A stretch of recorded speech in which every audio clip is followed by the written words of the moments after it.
Thank you, Nelly. And just going to say, I think on behalf of everyone here, that your talk this morning was incredible. I feel like I've been stitched up to go directly after this.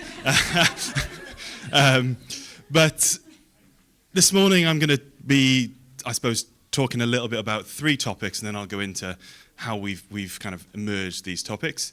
And human brains are pretty amazing things. So, we memorize passwords, PIN codes for cards, birthdays, but we also remember kind of vivid and these sort of multi-sensory life events. I'm not a fisher. I'm a competitive swimmer, and if you were to ask me when my best ever swim was, I'd be able to tell you where it was, how fast I went. I could even tell you who had breakfast with that day and what I had for breakfast. So the first thing I wanted to do is, if you are a fisher and you can remember your most memorable fishing day, I'd like you to stand up. And it's memories like this that we're trying to catch with this approach. And human brains are also inherently quantitative. So if I was to ask anyone in here to tell me how many people there are in the room, we'd look around, we'd assess that there are a few seats available, but the room is pretty full. But what we've done there is take quantities and turn them into these qualitative statements. And that's generally what social science has done for decades. It's asking humans about qualitative things. But we actually need to move away from these qualitative statements and not ask for things that give us responses like this. Oh yeah, fishing is not as good as it was in the past. Fish are now smaller. Instead, we need to ask for data in the way that it's observed and remembered in our brains. So, number of catches, number of fish caught. And also, a bit of a sidetrack here, what can we learn about the weight of a dead ox? So, over 100 years ago, Francis Galton, who's better known as the forefather of eugenics, but I won't get into that. He was at a county fair where he asked all the attendees to estimate the weight of a dead ox. And when he took those guesses and those estimates, he found that the average of all of those different diverse estimates from different people was spot on. Not a kilogram out, not a pound out. It was identical to the weight of the ox. And this he termed as the vox populi. And it's been kind of reinvented recently, the last 10 years, as wisdom of the crowds. And this is the sort of idea that a collection of diverse and independent individuals, their estimates, their problem-solving capabilities far outweigh the kind of the same estimates or the problem-solving capabilities of experts. And this has been proved time and time again in economics, healthcare, education, politics, and even in sort of fisheries. So this striped bass fishery in Massachusetts, it's 150,000 people in this fishery. 33 of those anglers could accurately estimate the size structure of the population, just 33 of them. And in the paper, you can read about this, but this one here, which is the only one that's different, I think the authors say that they most likely think that the empirical data source is wrong. So the crowd estimates from these anglers are really, really incredible. So can we take all of these approaches and merge them into something that's going to help us with data poor, data limited, data absent fisheries? And then we land on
I switched it off.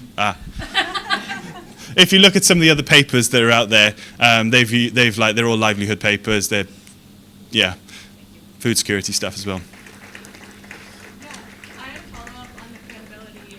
I know anglers will keep logbooks a lot of the time, and I wanted to ask if anglers were referencing logbooks for those catches further back in time. We did ask them to, hey, look through your logbooks or look through your photos if you need to sort of, yeah, pick up that memory.